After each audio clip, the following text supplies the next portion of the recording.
અરવલ્લી જિલ્લાના મુખ્ય માર્ગોમાં ગણાતા Meghraj Modasa state highway road પર મેઘરજ માલપુર ડિવિઝનનો રસ્તો 10 કિલોમીટરનું 9 કરોડ જેટલી રકમનું રોડનું નવીનીકરણ માટે આજે કામગીરીનો શુભારંભ થયો। અરવલ્લી જિલ્લાના મુખ્ય માર્ગોમાં ગણાતા Meghraj Modasa state highway road પર મેઘરજ માલપુર ડિવિઝનનો રસ્તો 10 કિલોમીટરનું 9 કરોડ જેટલી રકમના રોડનું નવીનીકરણ આજે કામગીરીનો શુભારંભ થયો છે। મેઘરજ મોડાસા માર્ગ પર આવેલા રતનપુર સુધીના 10 કિલોમીટરના માર્ગના નવીનીકરણ કામનું ખાતમુહૂર્ત કાર્યક્રમ ભવ્ય રીતે યોજાયો। કાર્યક્રમમાં અરવલ્લી જિલ્લા ભાજપ પ્રમુખ ભીખાજી ઠાકોરે પૂજા વિધિ કરી માર્ગ કર્યાનું ખાતમુહૂર્ત કર્યું છે। આ પ્રસંગે ભાજપના અગ્રણીઓ, કાર્યકરો, કોન્ટ્રાક્ટર, સ્થાનિક નાગરિકો મોટી સંખ્યામાં હાજર રહ્યા હતા।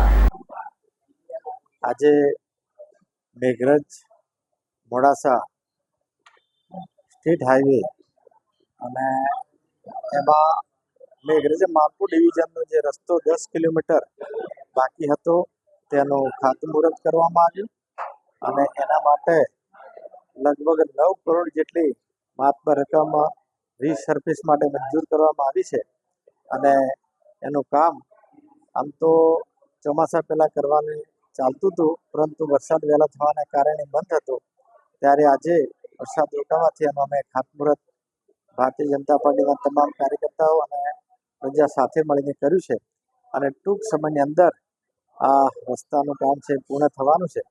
ત્યારે અમારે મેઘરજ મોડાસા અને અમદાવાદ જવાની સીધી કનેક્ટિવિટી છે એમાં એકદમ સારી સુવિધા મળશે અને પ્રજાની સુખાકારીમાં વધારો થશે।